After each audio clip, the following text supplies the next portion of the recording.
ఆయుష్ ministry అని complete ayurvedic సంబంధించి ఆయుష్కి సంబంధించి ఒక మినిస్ట్రీని పెట్టి దానికి స్పెషల్ ఫండ్స్ని ఇచ్చుకుంటూ అవేర్నెస్ పెంచుకుంటూ పబ్లిక్లో ఎంతో అవేర్నెస్ తీసుకొస్తున్నారు. కానీ పబ్లిక్ మాత్రం ఆయుర్వేదిక్ డాక్టర్ దగ్గర రాకుండా యూట్యూబ్ అంటే జనరల్గా సోషల్ మీడియాలలో కొన్ని మీడియాలలో చూసి రాంగ్ ఇన్ఫర్మేషన్ను చూసుకుంటూ చాలామంది అనారోగ్య పాలవుతున్నారు. వాటి వల్ల ఇది ఆయుర్వేదిక్ మంది అనుకొని తెలియకుండా ఎక్కువ కషాయాలు తీసుకోవడం, ఆయుర్వేదిక్ మెడిసిన్ అని చెప్పుకొని ఎక్కువ డోస్లో. ఒక చిన్న ఎగ్జాంపుల్ చెప్తానండి. కిడ్నీ ప్రాబ్లం ఉన్న వాళ్ళు మెటాలిక్ ప్రిపరేషన్ గోల్డ్ మెడిసిన్స్ వాడకూడదు.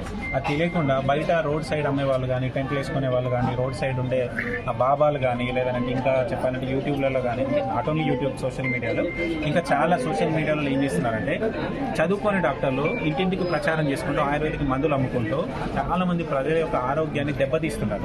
దానివల్ల కిడ్నీల సమస్యలే కాకుండా గుండె సమస్యలు, పెరాలసిస్ సమస్యలు కూడా అవగాహన లేకపోవడం వల్ల వస్తున్నాయి. దయచేసి అట్లా ఎవరికి వెళ్లకుండా ఒక ఆయుర్వేదిక్ డాక్టర్ దగ్గరికి వెళ్ళి అసలు రోగాలు రాకుండా ఎలా చేసుకోవాలి అనే కాన్సెప్ట్ అద్భుతంగా ఉంటుంది. అది పంచకర్మ ట్రీట్మెంట్స్. ఒక ఎడ్యుకేటెడ్ అంటే మన ఆయుర్వేదిక్ డాక్టర్ దగ్గరికి వెళ్ళి రోగం గురించి ఎడ్యుకేట్ చేసే డాక్టర్ దగ్గరికి వెళ్ళండి. రోగం గురించి తెలుసుకున్నాం అనుకోండి, అసలు మెడిసిన్ కూడా అవసరం లేదు. రోగం తెలుసుకుంటే దానికి ఎట్లాంటి ఫుడ్ తీసుకోవాలి, ఎట్లాంటి యోగా చేసుకోవాలి, ఎట్లాంటి ఎక్సర్సైజ్ చేసుకోవాలి అనేది ఆయుర్వేదిలో చెప్పింది 80% ట్రీట్మెంట్. లాస్ట్ 20% మాత్రమే మసాజ్ కానీ మెడిసిన్స్ కానీ. మనం ఏం చేస్తున్నాం 20% కాదు 80% మొత్తం మందుల మీద పడుతున్నాము. మిగతాదంతా డైట్ ఫాలో ఒక ఎక్సర్సైజ్ చేయక మనం అనారోగ్య సమస్యలు ఫాలో అవుతూ ఈ రోజుల్లో మన ఫ్రెండ్స్, మన ఫ్యామిలీ, మనం ఇంట్లో చూస్తున్నాం క్యాన్సర్ రావడం, గుండెపోటు రావడం, పెరాలసిస్ రావడం. వీటన్నిటిని ఆయుర్వేదిక్లో పంచకర్మ ట్రీట్మెంట్ అని బెస్ట్ ట్రీట్మెంట్ ఉంటుంది. అన్ని రోగాలను మూలాల నుండి తీసేస్తుందండి. అందరూ ఆరోగ్యంగా ఉండాలని ఒక మోటోతోటి మేము ఆయుర్వేదిక్ క్యాంప్స్ అనేవి దగ్గర ఇప్పటికి ఒక 108 సంవత్సరాల నుండి ఆయుర్వేదిక్ క్యాంప్స్ కండక్ట్ చేస్తున్న ప్రజలలో అవగాహన తీసుకురావడం కోసం. ఇలాంటి సారు వాళ్ళ యొక్క కృషి, ఇలాంటి వాళ్ళ వల్ల పబ్లిక్ అవేర్నెస్ కూడా కొంచెం ఈజీ అవుతుంది మాకు. సో మందులు ఇవ్వడానికి మేము రెడీ ఉన్నాం, కానీ కొంచెం ఇట్లాంటి ప్లాట్ఫామ్ ఏర్పాటు చేసి మా కోసం ఈరోజు ఫుడ్ పెట్టించి సార్ వాళ్ళు ఇంత టేబుల్స్ కావచ్చు, టెంట్ కావచ్చు, ఇలా అవేర్నెస్ చేసి ఒక 100 మందికి తీసుకొచ్చి 100 మందికి ఆరోగ్యం తీసుకురావాలనే ఇంటెన్షన్ కూడా చాలా తక్కువ మందికి ఉంటుంది. ఆ ఉన్న వాళ్ళని సార్ మొదటి వ్యక్తిగా నేను అనుకుంటున్నాను.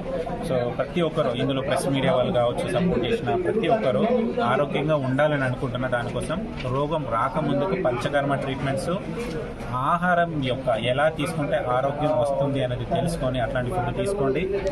ఇంకొకటి లాస్ట్, ఆరోగ్యకరమైన ఫుడ్ ఏది అని అంటే తిన్నది అరిగిన తర్వాత తీసుకునే ఏ మీల్ అయినా మళ్ళీ అరిగిందంటే అది 100% ఆరోగ్యం ఒక గోల్డ్ మెడిసిన్తో సమానం. అరగకుండా తినకండి, అరిగేలాగా ఎక్సర్సైజ్ చేయడం, యోగా చేయడం, మెడిటేషన్ చేయడం చేసి తిన్నది అరిగిన తర్వాతనే తీసుకోండి. లేట్ నైట్స్ తినొద్దు, ఎక్కువ ఫుడ్ తీసుకోవద్దు. తిన్నది అరిగే వరకు ఏదో ఒక ఫిజికల్ పని చేయండి, వాళ్ళు చాలా ఆరోగ్యంగా ఉంటారు. అప్పటికీ ఆరోగ్యం లేకపోతే పంచకర్మ ట్రీట్మెంట్ చేయించుకోండి. బాడీని సర్వీసింగ్ చేసుకోవడం అంటే బైక్, కార్ సర్వీసింగ్ ఎట్లయితే చేసుకుంటామో అట్లా సర్వీసింగ్ మన బాడీని చేసుకోవడానికి మన దాంట్లో పంచకర్మ ట్రీట్మెంట్స్ ఉన్నాయి. ఆ ట్రీట్మెంట్ అందరూ చేయించుకొని ఆరోగ్యంగా ఉండాలని మనస్ఫూర్తిగా కోరుకుంటూ ధన్యవాదాలు. సుమారుగా ఈ రోజు 200 పైచిలకే వచ్చిందంటే ఇంకా కూడా వస్తుంది. మన క్యాంప్ ఇప్పుడు అయిపోవట్లేదు, ఈవినింగ్ వరకు కూడా కండక్ట్ చేస్తాం. పబ్లిక్ వచ్చినంత వరకు వాళ్ళకి అవేర్నెస్ కోసం మేము ఎప్పటికీ ముందే ఉంటాం. మెడిసిన్స్ కూడా చాలా ఉన్నాయి. ఒక 2 నుండి 3 లక్షల రూపాయల ఎంఆర్పీ గల మెడిసిన్సే ఉన్నాయి. ఎలాంటి వాళ్ళు వచ్చినా కూడా మనం ఇవ్వడానికి రెడీ ఉన్నాం. థ్యాంక్ యూ సో మచ్ అండి. థ్యాంక్ యూ సో మచ్ అన్న.